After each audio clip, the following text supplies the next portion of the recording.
Buenas noches, Lick. Gracias. Buenas noches, licenciado. Vamos a empezar la clase del día de hoy. Perdón la tardanza, chicos, pero estaba resolviendo unas dudas de penal.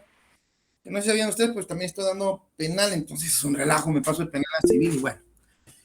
Me voy a compartir. Hoy vamos a iniciar lo que es el juicio ejecutivo, si no mal recuerdo, ¿verdad? Hoy ya lo iniciamos, no me acuerdo. Ilumínenme, señores, no sean así, hombre. Ocultar. Bueno, el juicio ejecutivo. El juicio ejecutivo, señores, como su nombre lo ha dicho, es en verdad un proceso especial para ejecutar la sentencia, es decir, para concretizarlas, ¿ya? El objeto de este juicio es simple y sencillamente que se cumpla la sentencia, ¿ya? Vamos a empezar acá. Voy a enseñar con estas diapositivas. ¿Quién me lo puede leer, por favor? ¿Ya? Déjame favor, por favor. Juicio ejecutivo. Aquel juicio donde, sin entrar en la cuestión de fondo de las relaciones jurídicas, se trata de hacer efectivo lo que consta en su título, al cual la ley da la misma fuerza que a una ejecutoría. Se ha dicho que este procedimiento sumario no constituye en rigor un juicio, sino un medio de expeditivo para efectividad de sentencias y documentos que hacen fe y tienen fuerza compulsiva especial. Guillermo Cabanelas. Fíjense qué interesante. Se ha dicho que este procedimiento sumario no constituye en rigor un juicio, sino un medio expeditivo para efectividad de la sentencia, es decir, hacer que se cumpla la sentencia. Eso es el juicio ejecutivo. Ahora, vamos a entender también un título muy importante que es el título ejecutivo. ¿Quién me lo puede leer?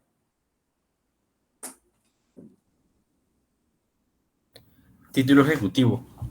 Davis Echandía expresa que título ejecutivo es el documento o documentos auténticos que constituyen plena prueba, en cuyo contenido consta la existencia a favor del demandante y a cargo del demandado, de una obligación expresa, clara y exigible, que además debe ser líquida o liquidable. El documento o documentos auténticos, ojo, que constituyen plena prueba. No es que vamos a llevar un juicio de sentencia, aquí no vamos a emitir sentencia, porque esa sentencia ya se emitió en un juicio de conocimiento, entiéndase, ordinario, sumario o oral. Aquí lo que vamos a hacer es que, como ya tenemos un documento que puede ser por una sentencia, por decir alguno, porque vamos a ver que hay diferentes, este nos constituye plena prueba de que se tiene un derecho que debe ser ejecutado, que debe ser cumplido. En cuyo contenido dice, consta la exigencia a favor del demandante y a cargo del demandado de una obligación expresa, clara y exigible. Es decir, a usted se le condenó a don Pepe para pagarle a don Luis la cantidad de 1,000 quetzales. Ah, bueno, no le ha pagado, no hay problema. Aquí está la sentencia y la sentencia es un título ejecutivo que establece una obligación expresa, clara y exigible, que además debe ser líquida o liquidable, es decir, puede cobrarse, ¿ya? Mediante una simple operación aritmética, si se trata del pago de sumas de dinero y que reúna los requisitos de origen y forma que exige la ley. Carneluti decía al respecto del título legal, es una combinación de hechos jurídicos y prueba. Una prueba que vale como un hecho y un hecho que consiste en una prueba. Es un hecho que ya se emitió sentencia y que puede probar un derecho. A eso se refiere. Presupuestos. ¿Quién me lo puede leer? Presupuestos. Debe hacer prueba por sí mismo, debe contener obligación determinada y si es dineraria, la suma debe ser líquida o fácilmente liquidable. Objeto cierto, el plazo cumplido, condición cumplida y conste en instrumento público o privado. Los juicios. Sí. ¿Continúo o...? No sé si tenía alguna duda. No, iba a leer el otro de abajo, pues. Miren, pues, ahorita vamos. Gracias. No se me va a olvidar, no se me va a ir todavía. Fíjense que esos son los presupuestos, los requisitos que se deben cumplir o debe llenar el título. Debe hacer prueba por sí mismo. Debe probar que hay un derecho. Debe contener una obligación determinada. Si es dineraria, la suma debe ser líquida o fácilmente liquidable. Se establece una cantidad líquida, hay una cantidad de dinero que debe cobrarse.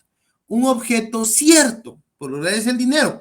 Pero ojo, hay ciertos procesos o ciertos juicios ejecutivos, ¿verdad?, que no conllevan por fuerza el dinero. Y ahí ustedes se verán que hay lo que se llama ejecuciones especiales. Y en el 336, ustedes encontrarán lo que es la ejecución de dar. En el 337, las obligaciones de hacer. En el 338, de escriturar. Y entonces, así entendemos que hay diferentes formas de ejecución, no solamente las que conllevan dinero. Por eso están hablando de objeto cierto. Plazo cumplido o condición cumplida.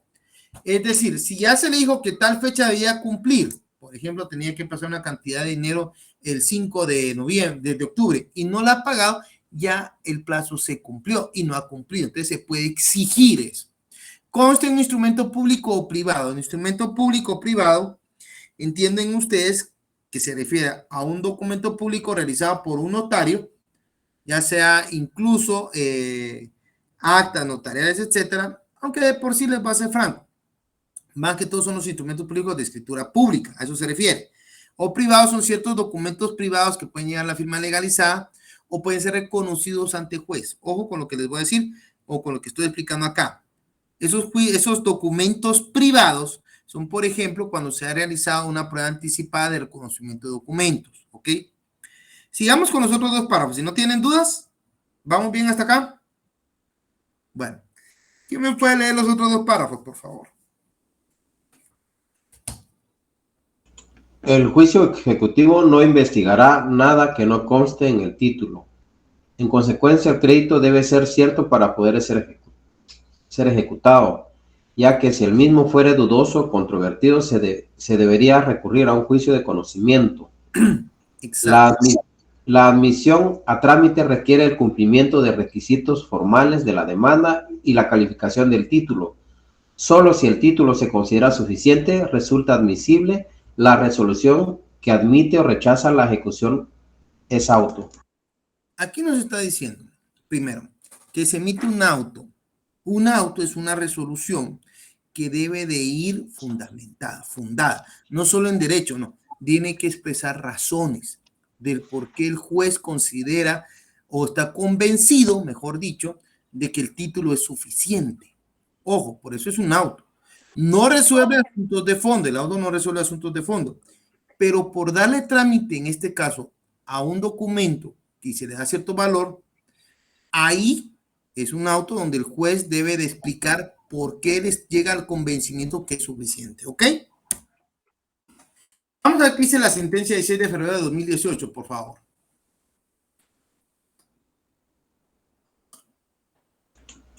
Sentencia de fecha 6 de febrero de 2018, dictada dentro del expediente 1077-2016. No ocasiona agravios de la declaratoria de no al lugar del remedio procesal de revocatoria cuando ésta se plantea contra la resolución que admite para su trámite una demanda ejecutiva, dado que contra esta decisión procede nulidad al reunir la misma calidad de auto que tiene la que rechaza la demanda ejecutiva. El subrayado no es parte del texto original. En pocas palabras están diciendo acá, fíjense, Chivo, no procede el recurso de... ¿Qué recurso es el que está diciendo que no procede? Revocatorio. Ah, en cambio dice el recurso idóneo es el de... Nulidad. Nulidad, exacto. Es lo primero. Contra el auto que resuelve la admisión o rechazo de un determinado título ejecutivo, procede nulidad. Sigamos leyendo. Sentencia fecha 13 de noviembre. ¿Quién me lo puede leer? Sentencia de fecha 13 de noviembre de 2013, dictada dentro del expediente 3866-2013. No hay agravio cuando la autoridad impugnada declara sin lugar la nulidad por violación de ley promovida contra una resolución que admite para su trámite el juicio ejecutivo de acción cambiaria en la vía directa, cuando los argumentos en que se apoya aquella solicitud son propios de las excepciones que pueden interponerse en esa clase de juicio. El subrayado no es parte del texto original. Fíjense que esta interpretación doctrinal de la Corte Suprema, de la Corte de Constitucionalidad, tenemos que entender que se aplica al Código de Comercio, el derecho mercantil. La acción cambiaria siempre se refiere a una acción mercantil. Lo que tienen que entender ustedes es que el juicio ejecutivo también se aplica al proceso o a los casos o a lo contenido en el Código de Comercio. Solo que ahí se establece la acción cambiaria, ¿ya? Y nos está estableciendo acá, por también tratarse un juicio ejecutivo, que es lo que se va a tramitar, que procede o no procede. En este caso no hay violación de nulidad por violación de ley, no procede. No se causa agravio, no se violenta ningún derecho, porque se declare sin lugar la nulidad de violación de ley. ¿Ok? ¿Claros ahí? Títulos ejecutivos regulados en el Código Procesal Civil y Mercantil. Ojo, fíjense que vamos a ir en este momento a ciertos artículos. Y es que lo primero que vamos a empezar a ver es el artículo 327. ¿Ya? ¿Me lo pueden leer, por favor? 327.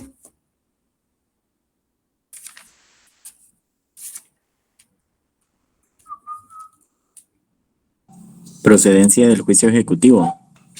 Procede el juicio ejecutivo cuando se promueve en virtud de alguno de los siguientes títulos. Primero, los testimonios de las escrituras públicas. Segundo, la confesión del deudor prestada judicialmente, así como la confesión ficta cuando hubiere principio de prueba por escrito. Tercero, documentos privados suscritos por el obligado o por su representante y reconocidos o que se tengan por reconocidos ante juez competente, de acuerdo con lo dispuesto en el artículo 98 y 184 y de los documentos privados con legalización notarial. Cuarto, los testimonios de las actas de protocolación de protestos, de documentos mercantiles y bancarios, o los propios documentos si no fuera legalmente necesarios el protesto. Quinto, acta notarial en la que conste el saldo que existiere en contra del deudor, de acuerdo con los libros de contabilidad llevados en forma legal. Sexto, las pólizas de seguros, de ahorros y de fianzas y los títulos de capitalización que sean expedidos por entidades legalmente autorizadas para operar en el país. Ok, vamos a ver uno cada uno. Lo primero que tenemos que entender que estos son títulos ejecutivos y le vamos a denominar a este juicio ejecutivo simple. Ojo, usted dice, ¿por qué simple? Bueno, es que fíjense que en verdad como dije, hay varios tipos de juicios ejecutivos, pero hay un juicio ejecutivo, que es el simple, que yo le denomino simple con el fin de fines académicos, pero hay uno que es un poquito más complicado y que vamos a hacer relación posteriormente a este, que es el juicio ejecutivo en vía de apremio. Este está en el 294, solo para que lo ubiquen. Entonces, le damos ejecutivo simple, solo para fines académicos, aclaro. Entonces dice, entre lo que tenemos que entender es los testimonios de las escrituras públicas. Pero ojo, hemos hablado que un título ejecutivo debe dar ciertos requisitos, ¿verdad que sí? Es más, el 326 se procede el juicio ejecutivo cuando se promueve en virtud de alguno de los siguientes títulos. Esos títulos, el primero es testimonio de escritura pública. Esa escritura pública se refiere, por ejemplo, al mutuo, un contrato de mutuo, es decir, un crédito, un préstamo entre dos personas, puede ser jurídica o no, ya sea simple o mutuo con garantía fiduciaria, ¿ya? Ahí hablamos de ese tipo de testimonio de la escritura pública. La confesión del deudor prestada judicialmente, así como la confesión ficta cuando hubiere principio de prueba por escrito. Fíjense que esto estamos hablando cuando se da la prueba anticipada. ¿Se acuerdan que hablamos de la prueba anticipada y de las posiciones? Esa actividad o esa audiencia en que se le van a hacer preguntas a una persona, específicamente a una de las partes, para que le declare sobre las mismas. Yo creo que ya lo platicamos un tanto acá. Aquí se procede la confesión del deudor, a eso se refiere. El inciso tercero dice documentos privados suscritos por el obligado o por su representante y reconocidos o que se tenga por reconocidos ante juez competente, de acuerdo con lo dispuesto en los artículos 98 y 184. Y los documentos privados con legalización notarial. Eso se habla de posiciones de reconocimiento de documentos y también es prueba anticipada. Es un ejemplo. Si quieren leerme el artículo 98 del Código Procesal Civil y el 184, se los voy a agradecer. Una es prueba anticipada de otros documentos, pero pueden leérmelo, por favor, para que se den cuenta. Posiciones. Para preparar el juicio pueden las partes pedirse recíprocamente declaración jurada sobre hechos personales conducentes, lo mismo que reconocimiento de documentos privados. A esta diligencia le serán aplicables las normas relativas a la declaración de las partes y al reconocimiento de documentos. El articulante deberá indicar en términos generales y en su solicitud el asunto sobre el que versará la confesión y acompañará el interrogatorio implica. Sin llenar este requisito no se dará curso a la solicitud. El juez calificará la procedencia de las preguntas al abrir la plica para recibir la declaración. Dese en cuenta. Estamos hablando siempre de prueba anticipada. Y si me lee usted el 184, por favor. Con gusto. Deme un momento. ¿Cómo no? 184, Lick. 184, sí, lo que establece. Ya lo tengo ubicado. Gracias. Artículo 184. Reconocimiento de documentos. La parte que desea aportar un documento privado al proceso podrá, si lo creyere conveniente, o en los casos en que la ley lo establezca, pedir su reconocimiento por el autor o por sus sucesores. Si el documento fuere suscrito por apoderados o representante legal, se podrá citar indistintamente al representante o al representado. El reconocimiento del documento también puede hacerse por medio de apoderado con facultad especial. Si una persona que no sabe o no puede firmar hizo que otra persona firmara por ella, las dos harán el reconocimiento. En todo caso, bastará el reconocimiento que haga el obligado. El documento privado puede ser reconocido por los herederos del causante, pero el reconocimiento hecho por un heredero no perjudica a sus coherederos. Bueno, estamos hablando de lo que les decía. Es un reconocimiento de documentos y es prueba anticipada. Eso se refiere al inciso tercero. El cuarto, los testimonios de las actas de protocolación de protestos de documentos mercantiles y bancarios. Miren, esto de los protestos, para que vean ustedes más sencillo, es cuando le dan un cheque sinfónico a uno. Ahí ya me entendieron todos. Yo tengo que ver qué hago, ¿eh? Y llegan al receptor cada pagador y dicen, mira, ¿cuál cheque? No tiene fondos. Entonces ustedes pueden hacer uso de un notario y hacer constar esto en un acta notarial, haciendo constar el acta de protesto, y con la cual pueden iniciar ustedes un juicio ejecutivo. Eso se debía cambiar. Esto es el derecho mercantil y por eso se habla del Código 1030, del artículo 1039 del Código de Comercio, ¿ya? Entonces tenemos que tener cuidado con esto. Ahora, vamos a ver que el artículo del inciso 5 habla del acta notarial en la que conste el saldo que existiera en contra del deudor. A este pónganle acta de saldo deudor, ¿ya? Y es que fíjense que aquí la ley es un tanto especial. Esto es en ciertas circunstancias de crédito, ¿ya? Se hace constar en un acta el saldo de deuda que tiene una persona con una institución bancaria. Eso se llama acta de saldo deudor. Ya vamos a ver aquí cierta doctrina sobre el respecto, ¿ok? Luego dice las pólizas de seguros, ahorros y de fianza y los títulos de capitalización que sean expedidos por entidades legalmente autorizadas para operar en el país y toda clase de documentos que por disposición especiales tengan fuerza ejecutiva. Esos son básicamente los títulos del juicio ejecutivo simple. Veamos ahora, acta notarial del saldo deudor, lo que decía, solo para que entendamos qué son los requisitos de esta famosa acta. ¿Alguien pregunta? Es que no tengo ahorita, no sé cómo no. Un minuto. Cholic, una pregunta con respecto al artículo que acaba de leer la compañera. ¿A qué se refiere cuando dice si una persona que no sabe o no puede firmar, que hizo que otra persona firmara por ella? Pero ¿qué tipo mi pregunta es, ¿qué tipo de persona? ¿Qué inciso me está leyendo? Perdón, mi amiga, porque me perdí. Vamos aquí. En el tercero, que dice si una persona que no sabe o no puede firmar. Vamos a ver, dice testimonio en la escritura pura. Perdón. No, el 284. Estoy hablando yo. Ajá. Usted está hablando del 284. Va, espérenme. Me ubico, porque ahorita no estaba en el artículo. 284. Deme un minuto. 184. 184. Espérenme, pues.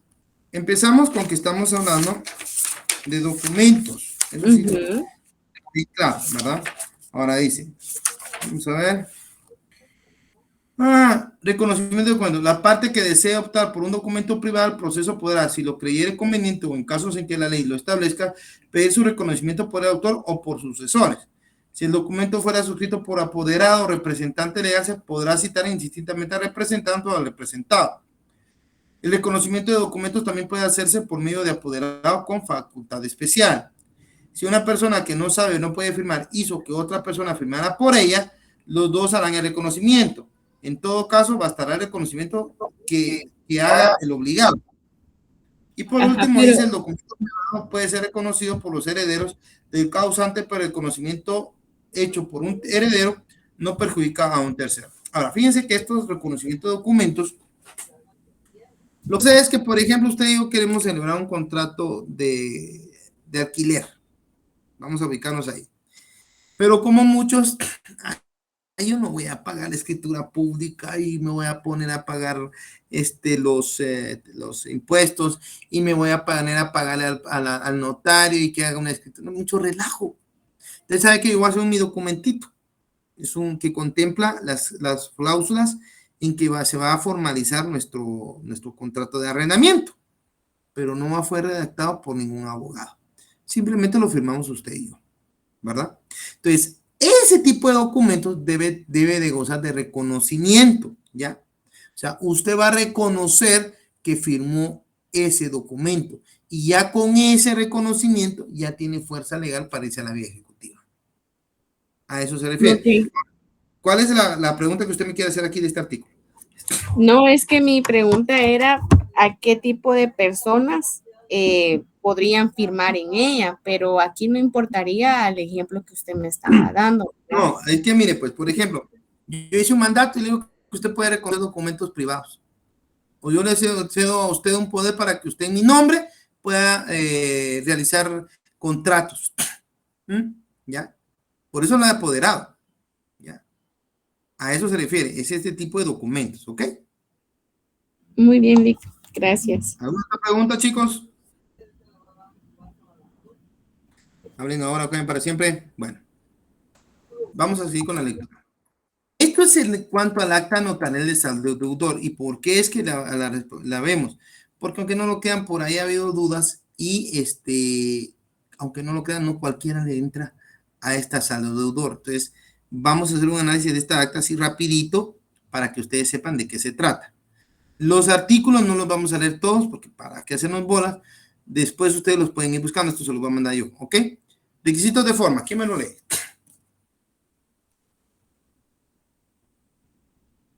Requisitos notariales. Artículo 61, 62 del Código de Notariado. Impuestos a los que está afecto, inciso C, numeral 2 del artículo 3 de la Ley de Timbre Forense y Timbre Notarial, numeral 6 del artículo 5 de la Ley de Timbre Fiscal y papel sellado especial para protocolos. Ojo acá. Aquí se está diciendo básicamente qué timbres lleva, porque así es como se paga el impuesto, ¿ya? Entonces, ustedes tienen que ver que esta acta lleva un impuesto y se paga por medio de los timbres. Si no lleva los timbres, el acta notarial de saldo deudor no cumple con los requisitos legales. Y habría que ver hasta qué punto se puede tomar como buena, o sea, como cierta, como verdadera y como prueba. Eso que estábamos hablando hace un ratito, ¿ok? Requisitos de fondo, por favor. Requisitos de fondo. El notario debe dar fe del contenido y constar por sí mismo los hechos que haga constar. El saldo debe constar en uno de los libros principales.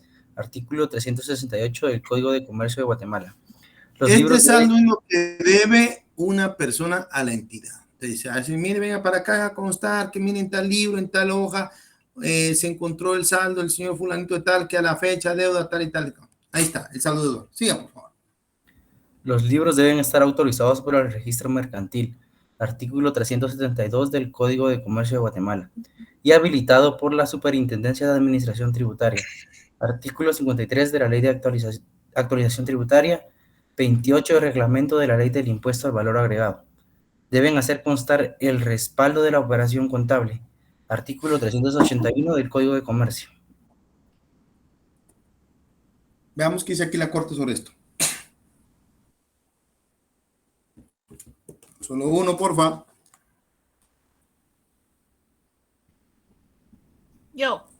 Esta Corte consideró que el acta notarial que se pretenda utilizar como título ejecutivo debe consignar que el notario ha establecido que los libros de contabilidad obligatorios, libros de diario, diario mayor, libro de inventario y libro de estados financieros están debidamente autorizados y habilitados por las autoridades competentes y que el examen de estos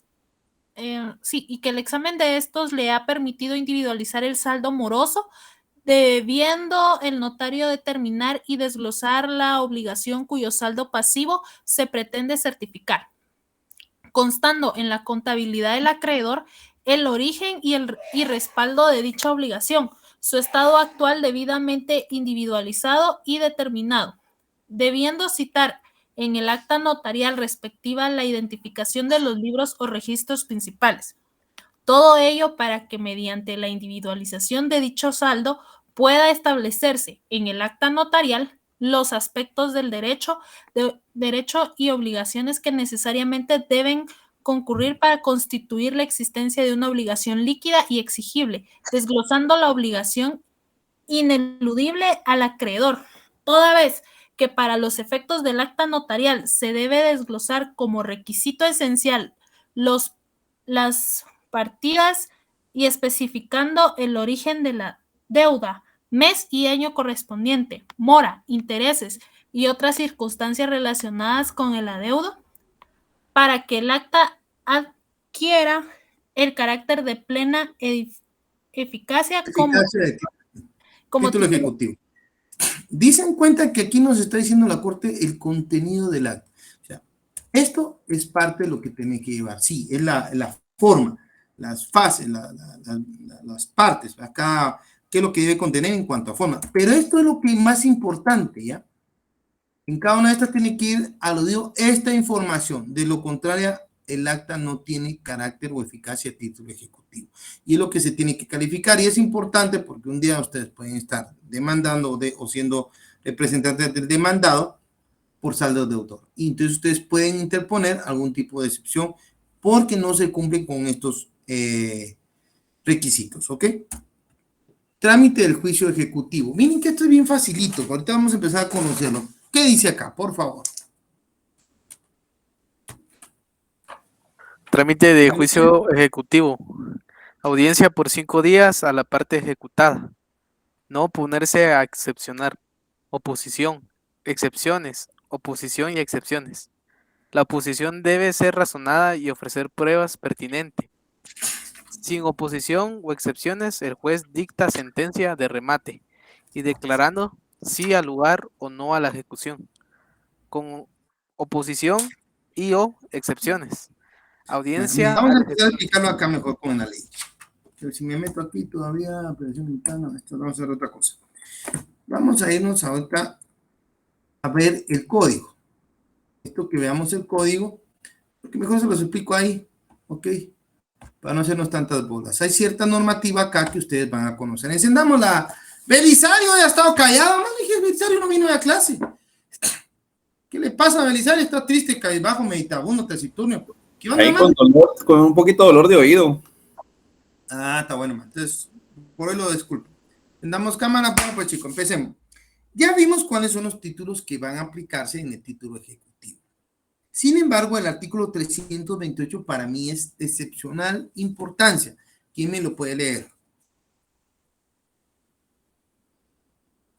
¿Artículo qué dijo, Lick? 328. ¿Del Código Procesal Civil? Sí, por favor. 328. Y aquí está. 328. Integración del procedimiento.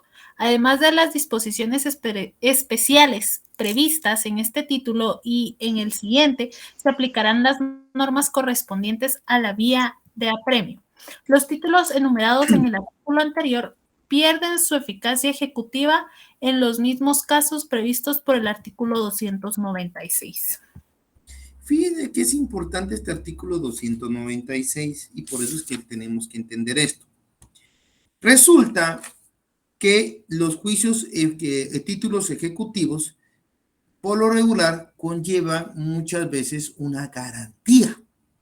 Y esta establecida en el 296, que está regulando precisamente el juicio ejecutivo en la vía de apremio. Por eso les dije, la vía de apremio es como que mira esencial.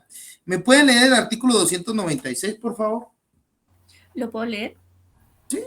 Ineficacia del título. Los títulos expresados anteriormente pierden su fuerza ejecutiva a los 5 años, si la obligación es simple, y a los 10 años, si hubiere prenda o hipoteca. En ambos casos, el término se contará desde el vencimiento del plazo, o desde que se cumpla la condición, si la hubiere. Solo se admitirán las excepciones que destruyan la eficacia del título y se fundamenten en prueba documental, siempre que se interpongan dentro del tercer día de ser requerido o notificado el deudor. Las excepciones se resolverán por el procedimiento de los incidentes. Bueno, vean lo que es importante este artículo porque dice, los títulos expresados anteriormente, esos son los artículos o los títulos que hace relación el 294. Pero del 294 sí podemos rescatar algo, lo que establece el primer párrafo. ¿Me lo pueden leer, por favor? Procedencia de la ejecución en vía de apremio. Procede la ejecución en vía de apremio cuando se pida en virtud de los siguientes títulos, siempre que traigan aparejada la obligación de pagar cantidad de dinero líquida y exigible. 3 cosas. ¿Es dinero? ¿Es una cantidad de dinero? Debe ser líquido, debe ser pagado, no se da materia, y exigible, ya venció el plazo, ¿ok? Ahora, fíjense que dice, pierden su fuerza ejecutiva a los 5 años si la obligación es simple. Entonces resulta que yo tengo un título, pero no hay garantía hipotecaria ni prendiaria, y pasaron 7 años. ¿Qué excepción podría interponer? Prescripción. En este caso, del juicio ejecutivo. Prescribió, ¿ya? Prescribió la opción del título, ya no sirve, ¿ya? Prescribió la fuerza ejecutiva del título. Destruyó el título. Ya no tiene fuerza, no tengo que pedirme a mí nada. Ya venció el plazo, señores. No me estén fregando, ¿ah? Fíjense, pues. Y a los 10 años, si hubiera prenda o hipoteca, ¿ya? Si se trata de una garantía prendaria o hipotecaria, los títulos vencen a los 10 años. Tiene 7 años, pero había una prenda, perdónenme, todavía estoy en tiempo. Era hipotecario, pero ya pasaron 12 años, perdónenme, pero ya prescribió. Aquí no se establece un plazo. ¿Dudas hasta acá, chavos? Ok, pero no, así que no pregunté porque mala onda. Bueno. Y dice, en ambos casos el término contará desde el vencimiento del plazo o desde que se cumpla la conducción si lo viene. Tal día tenía que pagar. No pagó, ahí empieza a correrme los 5 o los 10 años. A que está relacionándose el artículo 296 en su primer párrafo. Vamos claros hasta ahí, ¿verdad? Explican que digan, por ejemplo, como usted dice, ¿verdad? Ya prescribió los 5 años, pero si yo tengo 5 años y un día, igual ya prescribió y ya no hay prórroga. Ya prescribió. Tenía 5 años, porque lo empieza ahora, ya pasó 5 años, pero no es prescripción. Yo alegaría prescripción del título, por lo tanto es ineficaz. ¿Ya? ¿Ok? ¿Alguna otra duda? Váyanse despacito, chavos, porque estos ejecutivos son un relajo. Ya todo el mundo se lo echan ahí. Ahí no la había reconocido María Fernanda. Qué gusto saludarla. Bueno, sigamos pues. Solo se admitirán las excepciones. Fíjense aquí que es importante. ¿Qué excepciones puedo interponer? Solo se admitirán las excepciones que destruyen la eficacia del título y se fundamenten en prueba documental. Bueno, sí, señor. Yo adquirí una obligación con ustedes. Aquí está el título. Ustedes lo acaban de ofrecer, ¿verdad? Pero resulta que ese título ya me echó y lo puedo hacer ver con el propio título. ¿Ya? ¿En qué fecha se inició? ¿En qué fecha tenía yo que pagar? ¿Y qué fecha estamos? Entonces, ahí puedo hablar de una prescripción o bien, por ejemplo, que ya pagué. Si ya pagué, señores, disculpen, usted me está ejecutando, pero aquí está el pago. Aquí tengo el finiquito. Es prueba documental. ¿Ok? Siempre que se interponga dentro del tercer día de ser requerido o notificado del deudor. Ojo, habla dentro del tercer día de ser requerido o notificado. Es decir, puedo interponer, presentarlo inmediatamente y tengo 3 días para hacerlo. Ya, dentro de 3 días, no a los 3 días, no. Dentro de los 3 días, puedo hacerlo inmediatamente al día siguiente, a los 2 días o incluso al tercer día. ¿Ok? Eso es lo que está hablando el 296. Luego dice, las excepciones se resolverán por el procedimiento de los incidentes. Nos vamos a la ley del organismo judicial. Pero ahora vámonos a lo que dice acá, el artículo 328, y vamos a ir viendo que también tiene ciertas cuestioncitas, ciertas circunstancias especiales del juicio ejecutivo simple. Y empezamos con que, bueno, audiencia al ejecutado. ¿Quién me lo puede leer?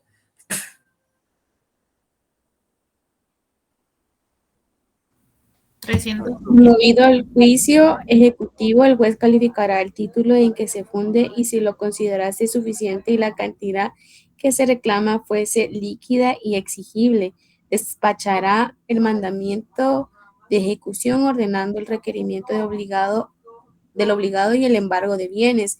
Si éste fuere procedente y dará audiencia por 5 días al ejecutado para que se oponga o haga valer sus excepciones. Fíjense qué interesante. Promovido el juicio ejecutivo. Yo presenté el memorial en el que solicito la intervención del juez y tengo como pretensión ejecutar a un señor, ¿verdad? Porque me debe una cantidad de dinero. Entonces dice, promovido el juicio ejecutivo, ya está la demanda. El juez debe calificar el título en que se funde. El juez va a determinar, bueno, vamos a ver. Con juicio ejecutivo simple, nos vamos al 327. Primera forma de calificarlo es, ¿está este título contemplado entre los numerales que contempla el 327, sí o no? Sí. Sí está. Luego, este título conlleva los requisitos que se necesitan para hacerlo ejecutivo, que sea una cantidad líquida, dineraria líquida exigible y los demás que procedan según su creación. Por ejemplo, testimonio de las escrituras públicas. Debe haber el pago de impuestos, debe estar establecida la colita que le llaman vulgarmente, que es el testimonio en sí, y todo conforme a la ley, el testimonio. Si no, no llena requisitos. O sea, uno debe ser muy cuidadoso con esto, ¿ok? Si lo considera suficiente, y aquí viene, y la cantidad que se reclame fuera líquida y exigible, despachará el mandamiento de ejecución ordenando el requerimiento del obligado y el embargo de bienes. Ojo, lo que sucede es que en la práctica el juez nombra a un ministro ejecutor, que por lo regular le toca hacerlo a los notificadores. Los notificadores tienen que llegar, miren, como ejecutor, me hicieron el acta respectiva, me discernieron el cargo, y pues vengo a hacerle a usted la notificación y a cobrarle, requerirle el pago de lo que usted le debe al señor. Es lo que dice, ¿ok? Pero resulta, ¿verdad?, que en este señor que ejecuta también notifica. Por eso dice, despachará el mandamiento de ejecución ordenando el requerimiento del obligado y el embargo de bienes. Bueno, yo vengo a ver también si hay bienes, pero fíjese, si este fue procedente y dará audiencia por 5 días. Bueno, ¿había o no había prenda o hipoteca? Si había prenda, se embarga. Ojo, si había una garantía prendario hipotecario se embarga. En términos generales, se podría embargar bienes, ¿verdad? También para garantizar el pago. ¿Eso se puede hacer? Sí. Si se piden, sí, ¿ya? Si este fuera procedente, por eso si este fuera procedente, porque si hay, por ejemplo, un caso, alguien tiene un anillo de oro en el dedo, ¿verdad? Y el anillo de oro cuesta 5,000 quetzales, bueno, ese mire le va a embargar el anillo que tiene usted en el dedo para garantizar el pago. Vengan para acá, ya. Eso es lo que está estableciendo la norma. Entonces, lo primero es que en esa resolución que emite el juez, va a nombrar quién va a ser el ministro ejecutor. Recae en el notificador fulano de tal, quien deberá presentarse a requerir de pago y a embargar bienes de ser procedente. Es lo que está diciendo. Y dará audiencia por 5 días. Esa resolución, como en el que va a embargar ese mismo notificador, le notifica. Ahí mismo le dice, mire, vengo a requerir de pago y le notifico de una vez que hay una demanda en contra de usted por ejecutivo. Simple, si lo quieren ver así. ¿Ya? En ese ratito. Y le embargan bienes y todo. Pero todo ha sido ordenado en esa resolución que está emitiendo el juez. Y también está dando una audiencia. Entonces el ejecutor y el notificador es el mismo, ¿verdad? Sí. Por lo general nombran como ejecutor a un notificador. ¿Ok? Y dará audiencia por 5 días al ejecutado para que se oponga o haga valer sus excepciones. Entonces dice, bueno, mire, señor, le vengo a notificar, le embargo, y de una le digo que aquí tiene usted 5 días para hacer valer sus excepciones, ¿verdad? U oponerse a la ejecución. Ok. Tiene 5 días para evacuar audiencia, como quien dice. Ya. El 330, ¿quién me lo lee, por favor?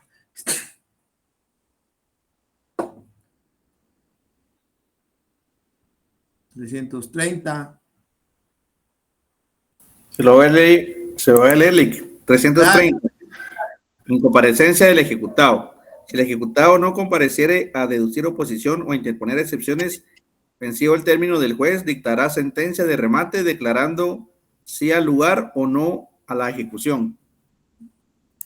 Acá, lo que nos está diciendo la norma es que yo presento, le notifico su demanda, le embargo, ¿verdad? Lo ejecuto, le cobro, pero le digo, usted tiene 5 días para oponerse, pero el imputado, el demandado o ejecutado, la palabra correcta, el ejecutado, no llegó a interponer ningún tipo de oposición ni interpuso excepciones.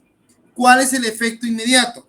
Si el ejecutado no comparecía a deducir oposición o interponer excepciones, que es el caso, vencido el término, el juez, vencido los 5 días, el juez dictará sentencia de remate, declarando si al lugar o no a la ejecución. Aquí hay una sentencia. En el ejecutivo simple hay una sentencia. ¿Ok? 331, por favor. Vamos claros ahí, chicos, porque este juicio es un colocho. No quiero que se me pierda. ¿Alguna duda hasta acá? José Luis Tabico, cuénteme. ¿Qué tal, Lick? Buenas noches. ¿Me escucha? Sí, lo escucho, mi hermano. Ah, sí. A mí me confundí un poquito en donde nombraban a el ejecutador. El ejecutor, Sí, ajá. el ejecutor. Ajá. Entonces, él llega y ejecuta los bienes que previamente el deudor ¿verdad? haya dado en... Voy a aclarar este punto. Mira, vengo yo y presento la demanda. Viene el juez y lo califica el título, lo primero. Luego de eso, va en la resolución ordenar primero y establecer quién recae la ejecución, es decir, nombra a un ministro ejecutor. Yo le decía a ustedes que por lugar es un notificador que además de llegar a cobrarle, porque es lo que está diciendo, a requerir el pago, también cobra. Y por eso se le llama el ministro ejecutor, ¿ya? En el momentito, si ve bienes, eso es lo que quiero decir. Puede pasar dos cosas. Si hay bienes de en garantía, pues allí pues ya se tienen, ya no hay problema porque se van a rematar esos bienes. Pero si no hay bienes, el ejecutor puede ver qué tiene la persona y embargarlo. Les voy a contar un caso un tanto divertido, que sí es cierto que pasó. Había uno de esos señores allá por Oriente, de acá para Jutiapa, esos bravos, el viejo, armado con su pistolota, con bota, sombrero. Y el hombre tenía una deuda y lo estaban ejecutando y había jurado que el que llegara Cuidadito porque se lo quebraba. Y por ahí anda un patojo chispudo del juzgado y el juez decía, ¿a quién le toca a este? Mira, fíjate que tenés que... No tengo pena. Yo, bueno, no se preocupe, yo me encargo de este. Está bueno, vaya pues. Y llegó a don Venancio, buenos días, soy el notificador fulano tal y le vengo a comentar que esta demanda y le notificó de una vez. Y el hombre se le cae, ¿no? ¿Y qué vas a hacer? Pues fíjese que también le tengo que requerir de pago. Y si no pago, le tengo que embargar bienes. ¿Y qué me vas a embargar? Le dijo. Cuando le va viendo el hombre, el jovencito, un gran relojón de esos suizos, y le va viendo un carro, ¿verdad? Y vamos a ver posteriormente que cuando se embarga se nombra un depositario, o sea, quien lo tiene que resguardar. Pero dijo, si se lo intento quitar, me mata a este hombre. Entonces digo, ¿sabe qué? Le embargo el teléfono, le embargo el reloj y le embargo este vehículo. Vamos a ver, pero si son de mi propiedad y cómo la quitar. No se lo va a quitar, lo nombra usted como ministro depositario. Entonces, usted va a ser el obligado de presentar esos bienes al juzgado cuando corresponda. Y se quitó el clavo. Él lo que hace es embargar lo que tenga a la vista para cubrir la deuda, ¿ya? En la práctica se trata y se aconseja a los abogados que primero determinen si hay bienes. Si no hay garantía, si es un proceso donde no hay garantía, se aconseja que el abogado determine si tienen bienes o no. ¿Por qué? Porque si no tienen bienes, ¿cómo garantizan el pago? O sea, hay que ver que se le puede embargar, ¿ok? Entonces, a eso se refiere, mi amigo. No sé si le logré sacar de la duda. Ah, sí, que sí, como la duda era de que qué tal si ese carro no es de él, es prestado o algo así, entonces... Pues el muchacho va a embargar ya en el camino, pues uno va viendo. Ya en el proceso le dice, mira, y traiga el vehículo, trae los documentos, personas, y luego te va a ir con el abogado. No va a creer que no, son vivos. Y ya a la hora de que no quiere, pues se le declara la desobediencia. Ya les explicaré todo ese reloj. Bueno, ¿dudas? ¿Alguna otra duda hasta por acá, chicos? ¿Vamos bien acá? Bien, que tengo una duda. Perdón. Pregúntame. Mi pregunta. Cuando dice sentencia de remate es cuando, por ejemplo, digamos, usted juez, no llegó la persona, no interpuso nada, ni una excepción. Usted tiene garantía prendario hipotecaria, usted va a rematar, a subastar los bienes. ¿Ya? Ojo con eso. Es que mucho de esto lo vamos a terminar de comprender con el proceso ejecutivo en vía de apremio. Por eso les digo, esto va por pasos. No es solamente así, ¿ok? Va despacito. ¿Ya? Entonces dice, lo primero, bueno, se ejecuta y se dicta sentencia de remate. Con lugar de remate, vamos a la subasta. Eso lo vamos a ver regulado en el proceso ejecutivo en la vía de apremio. Ok. Oposición del ejecutado. Me pregunto, son las 59. ¿Seguimos o paramos? ¿Y si me da chance de ir a hacerme una taza de café? Yo no sé quién son los compañeros. ¿Seguimos o paramos y nos vemos el viernes mejor? Sigamos. Seguimos, Dick. Con tal de no tener clases el viernes son capaces de cualquier cosa. Sí, la verdad es que sí. Sigamos, Lick. ¿Alguna oposición, por favor, alguien que se oponga para que digamos tenemos clase el viernes? No el hay viernes nos la oposición. ponemos, Lick. Sigamos. No, Lick.